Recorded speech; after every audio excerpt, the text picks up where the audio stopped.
시청자 여러분 안녕하십니까? VOA 뉴스투데이 시작합니다. 로버트 오브라이언 백악관 국가안보보좌관이 김정은 위원장에게 핵포기를 거듭 촉구했습니다.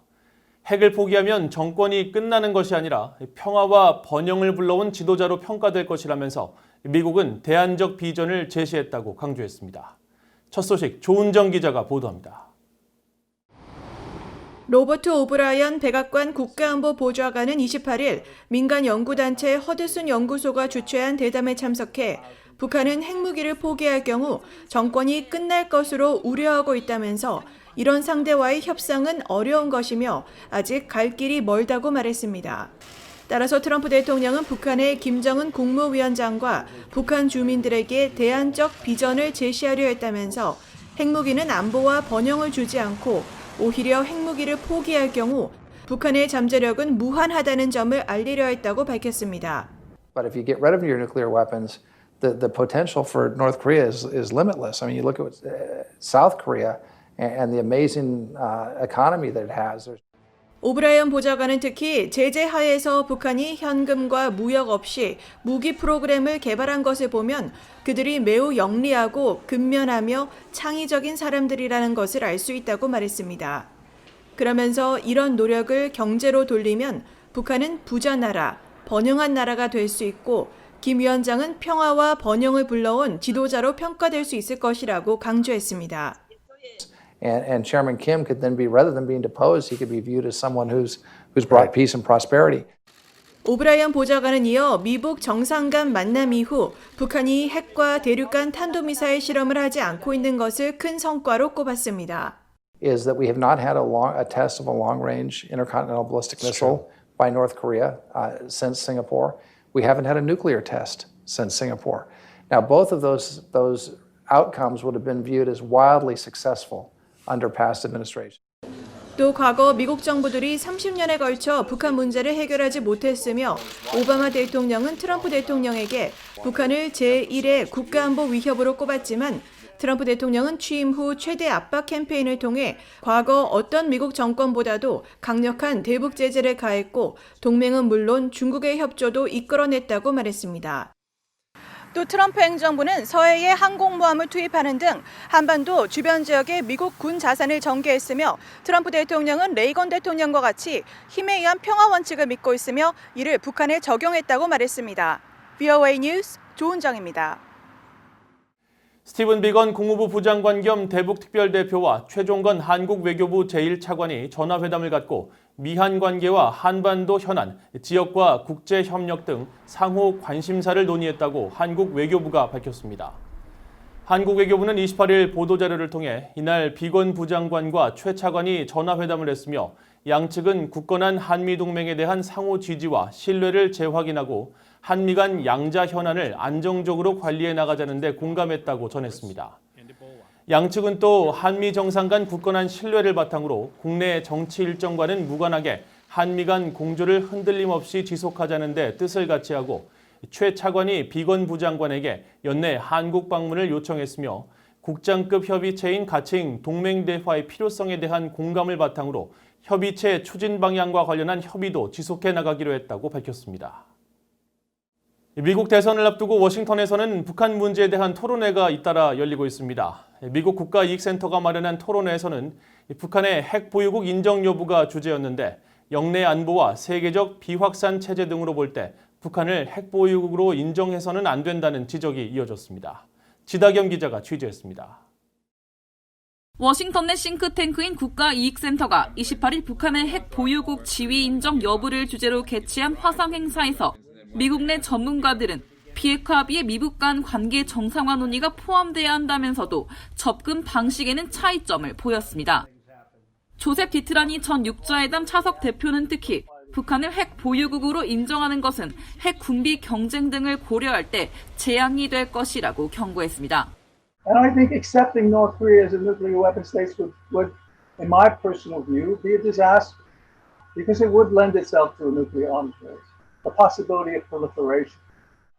디트라니 전 차석 대표는 그러나 북한 정권의 생존과 직결된 핵무기에 관해 현실적 접근법이 필요하다고 말하고 이를 위해 더 의미 있는 행동 계획이 필요하다면서 북한 정권의 안보 보장을 제공해야 하며 이것이 합의문과 양자관계에 반영될 수 있도록 제재 해제와 경제 발전, 평화 조약 등을 유연한 방식으로 다룰 필요가 있다고 강조했습니다. 로버트 갈루치 전 국무부 북핵 특사는 비핵화와 미북 관계 정상화의 점진적 조치가 병행되는 비핵화 방식을 추구한다고 밝히며 이것이 표준적 접근 방식이라고 주장했습니다.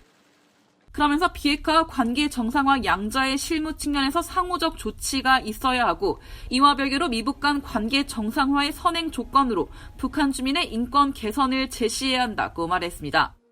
We will have to, and this will trouble some, we will have to address the human rights issue in North Korea because we will never have normal relations with North Korea if they treat their own people in an utterly atrocious fashion. 미국 국방부 차관보를 지낸 그레이엄 앨리슨 하버드대 교수는 미국 행정부와 북한의 주변국이 계속 제재를 강화하고 군사력에 대응한다면 북한은 궁극적으로 무기를 제거할 수 있도록 설득될 수 있다고 평가했습니다. 또 이와 병행해 미국 정부의 목표는 비핵화이며 북한을 핵 보유국으로 인정하는 것을 거부할 것이라는 점을 공개적으로 명시할 필요도 있다고 강조했습니다. But on the other hand, when we talk publicly about North Korea and in our diplomacy towards North Korea, we refuse to accept North Korea as a nuclear weapon state.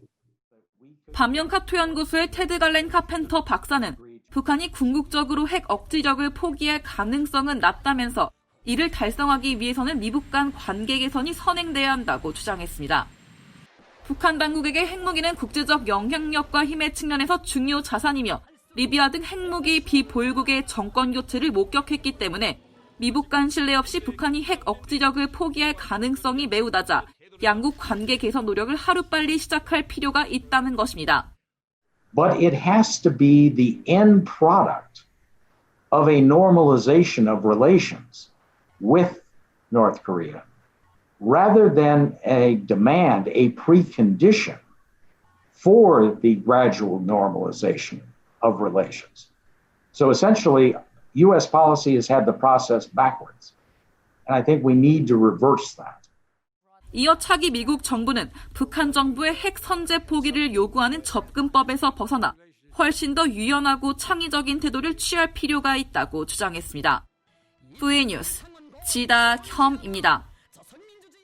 북한이 최근 신형 대륙간 탄도미사일 등을 선보인 열병식 이후 미군 정찰기의 감시 비행이 증가한 것은 미국 대선을 앞둔 정찰과 이 같은 무기들의 실전 배치 여부 등을 파악하는 것일 수 있다고 전문가들이 지적했습니다.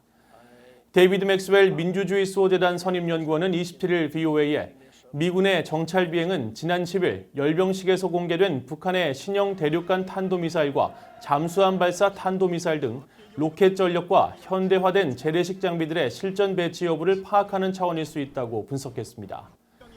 켄 고스 미군 해군 분석센터 국장은 미국 대선 결과와 이에 따른 대북 기조 변화 가능성에 따라 북한이 도발할 경우에 대비하는 차원으로 본다고 밝혔고, 브루스 베넷 랜드 연구소 선임 연구원은 지난 몇 년간 북한의 화성 12형 등 장거리 미사일 시험 발사는 서해 인근에서 이뤄져 왔다며 장거리 탄도미사일 도발 가능성에 대비한 정찰일 가능성을 제기했습니다.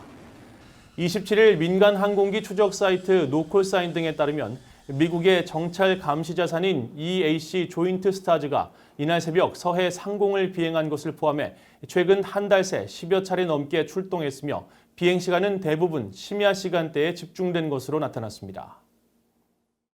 북한에서 금지한 종교 활동을 한다는 이유로 임의적 구금과 체포는 물론 고문과 성폭행, 처형 등 광범위한 종교 탄압이 자행되고 있다는 증언을 담은 영국 인권단체의 보고서가 나왔습니다. 영국 대북 인권단체인 한국 미래 이니셔티브는 최근 북한에서 종교 탄압을 경험했거나 목격한 탈북민들과 지난해 11월부터 올해 7월까지 실시한 인터뷰 117건을 바탕으로 작성한 보고서를 발표했습니다. 보고서는 성경책 소지와 예배 참여, 무속신앙 활동 등을 이유로 탄압을 받은 피해자 273명의 사례와 함께 이들에 대한 임의적 구금과 체포, 투옥, 고문, 폭행, 처형 등에 가담한 북한 관리 등 가해자 54명의 정보를 확보했다고 소개했습니다.